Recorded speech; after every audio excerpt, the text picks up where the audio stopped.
So in this video, I want to quickly talk about 5 ways how the Alabama Crimson Tide can repeat its victory of trying to get that W over Georgia, and this time for the national championship. Obviously, this is going to be a game where Georgia's going to be a lot more motivated, a lot more hungry, and this is going to be a much tougher game, at least going into this, compared to what we saw in the SEC championship game. But there's a lot of things from what I saw from that Georgia game against Michigan, a lot of kind of the same things that I think Bama could take advantage of.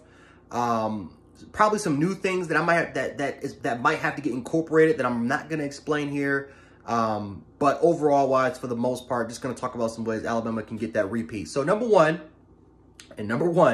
obviously you got to make Stetson Bennett a passer, right? He has got to throw the football. Now, of course, what I mean by that is that you want him to throw more than 25 times a game, right? In this Michigan game, for the most part, he had a clean pocket. He barely got pressured at all. And that's kudos to the offensive line of able to stall Ajagbo and Hutchinson.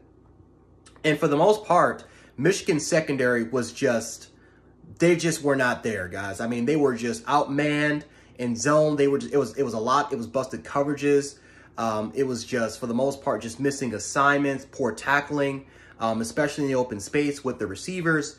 I mean, they were just outmanned, outmatched, and that's something that Alabama is not going to be going into this game. They actually have guys that are in that same talent discrepancy as Georgia does, for the most part. And of course, with the experience that the Alabama secondary had against Georgia the last time, they can match well against the receivers. Now, against Brock Bowers, that's a different story because Brock Bowers almost had 200 receiving yards against Alabama. He is going to be a nightmare option. And I probably would suggest that he's going to get a lot more than some of the targets he had during this Michigan game. If Georgia's going to have to win this game, Brock Bowers is going to have to be a key feature because I don't think that I don't think that Jermaine Burton is going to beat us. I don't think that Kearis Jackson is going to be that guy. Maybe George Pickens, but I don't even think that he's going to be at 100% health even in this game against the University of Alabama. I think he's still, in a way, recovering for that torn ACL injury.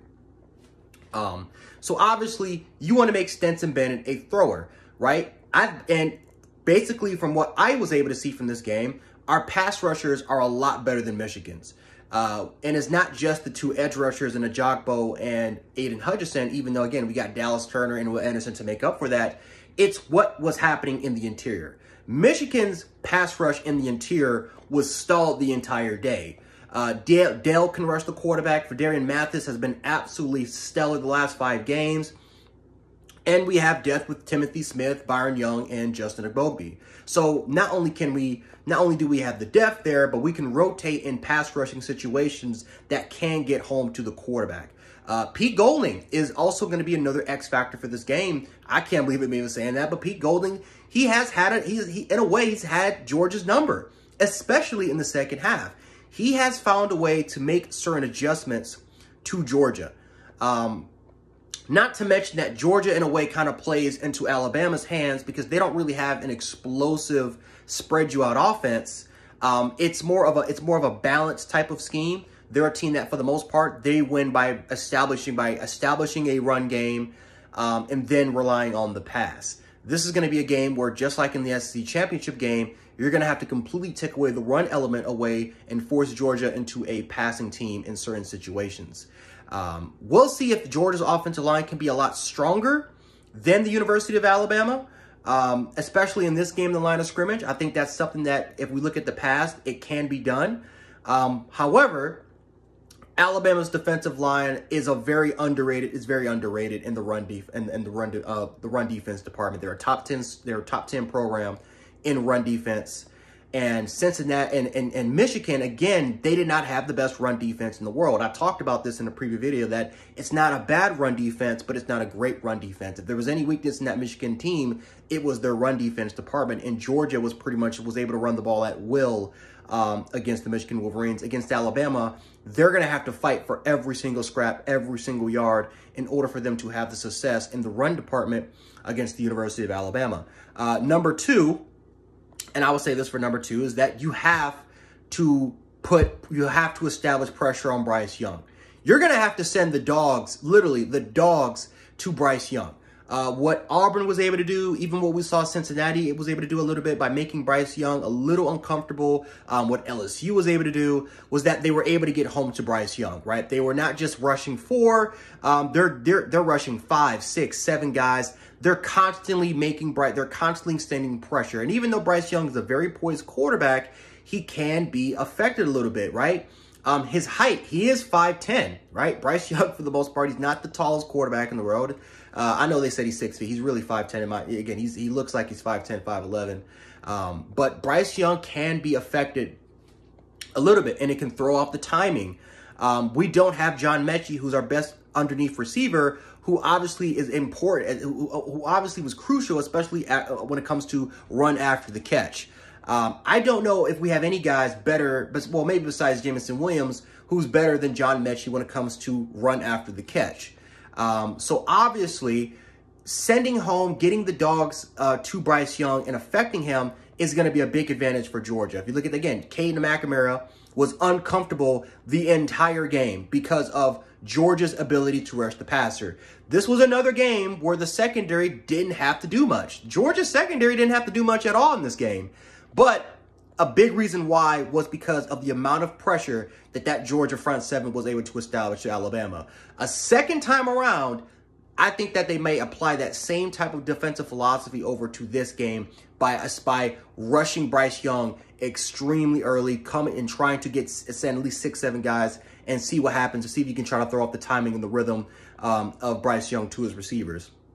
So obviously you have to protect Bryce Young. You have to give Bryce Young some time to throw the football. Number 3, we need Brian Robinson needs to be used more. He does. I mean, Brian Robinson needs to be used more a little bit. Now, Brian Robinson had a decent game against the University of Georgia. Now, he was hurt in that game. Let's not forget that, guys. He was hurt in that game. But that is something to definitely take account of, guys. That is definitely something to take account of. Brian Robinson needs to be more involved in this offense. And we got to take into account that if Georgia decides to take away the passing attack, if they just say, you know what, we got to have 5, 6 guys back, we're not going to allow Jameson Williams to be that deep vertical threat down the field. We're going to play way more discipline, and we're going to have to make these receivers work for it in order for them to get their yards.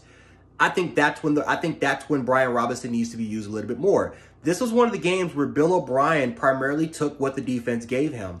I wonder that if Georgia decides to be a little bit more conservative and go back to rushing 4, but we don't have that same success in the passing game compared to what we did against the Georgia in the SEC championship game, do we lean a little bit more towards Brian Robinson? Brian Robinson had almost 30 carries in this game, but he had 200 yards. He was averaging almost 7 yards a carry.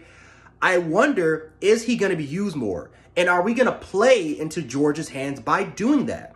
Now, obviously, I'm not saying, Brian Robinson might not even come close to 30 carries, but to use him a little bit more instead of really using Bryce Young a little bit more in the run game, I feel like it is important. I think Trey Sanders has also proven that he can carry a little bit of the load. He looked a little bit healthier. He looked a little more quicker, faster compared to what we see him in weeks. So that's another thing to also consider as well, is kind of really involving the running game just a little bit more compared to what we did in the SEC championship game. Number 4, obviously, this is a big key important factor. We got to stop the run. And maybe this can tie down to forcing Stetson Bennett into a passer, but Georgia was able to churn out 7, 8, 9 yards, and that's just before contact. I mean, these guys were just running all over the Michigan Wolverines, and that is something that we have to do. That's very, very important. We have to stop the run, eliminate the run, and that just goes back to Bama being a top 10 running defense. Georgia's going to have to scrap for every single yard. Otherwise, they're going to have to put the game in Stetson Bennett's hands. Even in the Michigan game, Stetson Bennett had a flawless game against Michigan, but they didn't really put the game in Stetson Bennett's hands. Stetson Bennett could have had a horrible game, and Michigan still would have won this game by 3 scores. That's just how dominant they were today against the Michigan Wolverines. But your best chance of beating Georgia is to let Stetson Bennett be that guy. Be a quarterback that throws the ball more than 30 times. If you can get him in that 30s, that high 30s, close to 40s area, that is a disadvantage for the University of Georgia instead of being an advantage for the University of Georgia, like we kind of found out in the SEC championship game. So definitely stop the run. Definitely stop the run. Force the game right back into JT Daniels' hands. And then, of course, number 5 thing is field position. We need to try to control the field.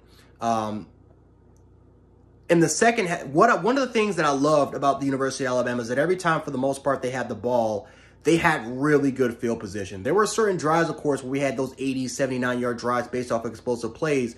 But for the most part, especially in the second half, we did a really good job of controlling the field. Field position is going to be very, very important in this game because I expect that Georgia is going to have a much, much better outing on the defensive side of the ball compared to what we are. So this is probably going to be a game that is going to be won based off of field position. So very, very important. It's always very important every single game anyway. Our punter, for the most part, he's played a lot better compared to what we saw from him in weeks. Georgia also has a good punter as well that can boom the absolute crap off the ball like we saw in the SEC championship game. So this is going to be a game where special teams is going to play a big factor in this football game, guys. Field position, special teams points, always going to matter here, guys. So, yeah, guys, those are just some of my reasons why I think Alabama can win the rematch or how Alabama could win this rematch again. Some of these things are just obvious points, but just something I just want to do, something I just kind of want to make a video for in preparation for the national championship. But if you guys like this video, make sure to hit the like button, share the video, and subscribe. I'm also going to do 5 ways of how Georgia can beat the University of Alabama. So if you guys are interested in that, definitely stay tuned for that as well. But anyway, guys, Chan Sports, aka Chan716. I will catch you guys in the next one. Peace.